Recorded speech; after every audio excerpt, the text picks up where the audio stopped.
Sunshine. And E. Hey, what's going on? All right. We are doing our last of our 7 days. 7 days. 7 days of George Carlin. And Captain.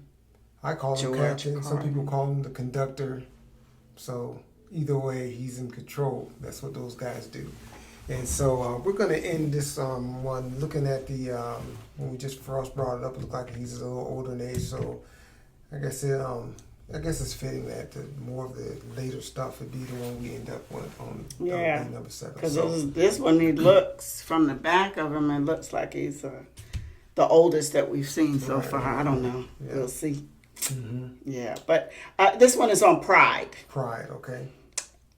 And when you talk about George and you give the description of what it is, I have no idea. Yeah, sometimes with comedians, sometimes with comedians, even that, they may start off with that and then go off. Well, that's true. Start off with something else, end up in that. So I mean, so sometimes, but it should have something to do with pride, and it should be funny. So because he's a funny guy, real talented comedian. So let's before we start, if y'all can just go ahead and hit the like button. Go ahead and hit that right quick, boom, no big problem.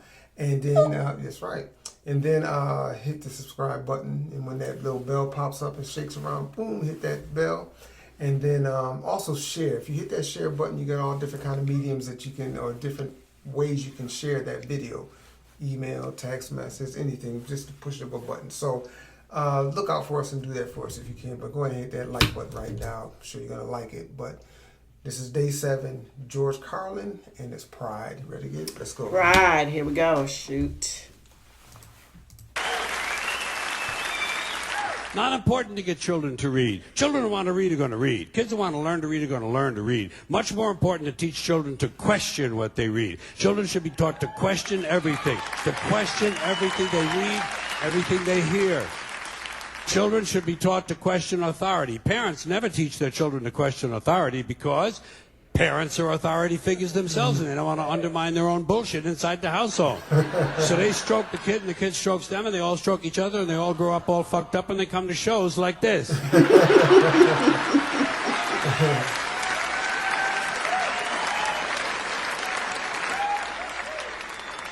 Kids have to be warned that there's bullshit coming down the road. That's the biggest thing you can do for a kid. Tell them what life in this country is about. It's about a whole lot of bullshit that needs to be detected and avoided. That's the best thing you can do. No one told me. No one told me a thing like that. I was never warned. My mom did. Oh, did she? Okay, that's good. About any of this, had to find all of it out for myself. And there are still, as with you probably, a lot of things that you're expected to believe and accept in America that I personally have a problem with, and I question a lot of these things. Give you an example. I saw a slogan on the guy's car that said, "Proud to be an American." And I thought, well, what the fuck does that mean? Proud to be an American. You see, I've never understood national pride. I've never understood ethnic pride. Because I'm Irish, and all 4 of my grandparents were born in Ireland, so I'm fully Irish. I never knew that. Did you know he was Irish? No. Wow. Okay. And when I was a kid, I would go to the St. Patrick's Day parade. And I noticed that they sold a button that said, "Proud to be Irish." And I could never understand that because I knew that on Columbus Day, they sold a different button that said, "Proud to be Italian." Then came Black Pride and Puerto Rican Pride. And I could never understand ethnic or national pride. Because to me, pride should be reserved for something you achieve or attain on your own, not something that happens by accident of birth. Being Irish...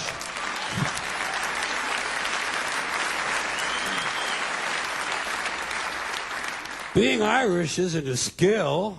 It's a fucking genetic accident. You wouldn't say, "I'm proud to be 5'11". I'm proud to have a predisposition for colon cancer. So why the fuck would you be proud to be Irish or proud to be Italian or American or anything? If you're happy with it, that's fine. Do that. Put that on your car. Happy to be an American. Be happy. Don't be proud. Too much pride as it is. Pride goeth before a fall. Never forget Proverbs, okay? Now, here's another slogan. Here's another slogan you run into all the time. God bless America. Once again, respectfully, I say to myself, what the fuck does that mean? God bless America? Is that a request? Is that a demand? Is that a suggestion? Politicians say it at the end of every speech, as if it were some sort of verbal tic that they can't get rid of.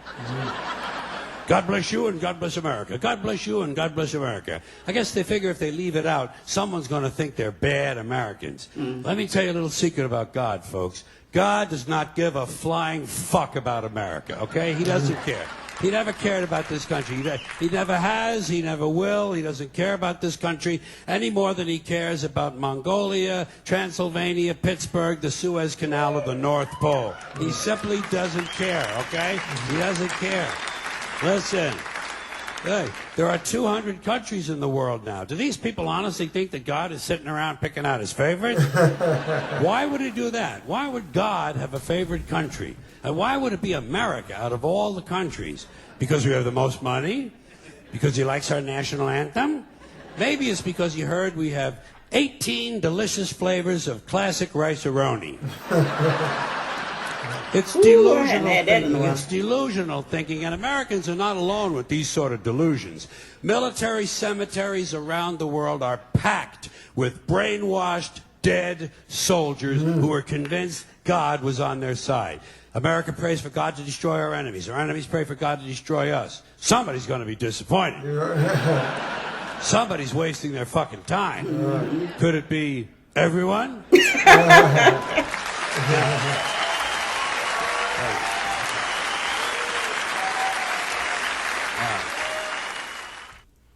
Right. Carolyn Bordeaux. Wow. Yeah. Mr. George. Yeah, he was up in age. I guess that was probably the oldest he was that we've seen in these 7 days. Because he was up there moving around a little slower, not doing as much. But it's like I said, still mine was He still looks there. shorter, like he.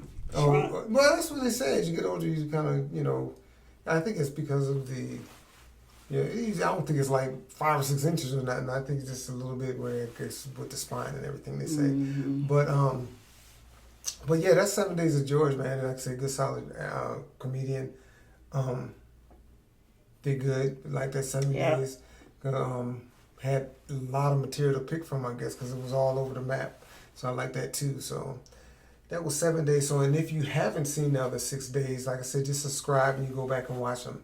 Then you hit the notification for our next 7 days of something. There you go. And then also hit that like button right now and the share button. Hit that share button. We are enjoying this journey, and we'd love for you all to follow us along with us. And those of you who have already subscribed, thank you. We appreciate it. Yes, definitely. We are still shooting. I think our next goal is 5,000. 5,000. Still a ways for that, but you help us out with that. But we're working on it.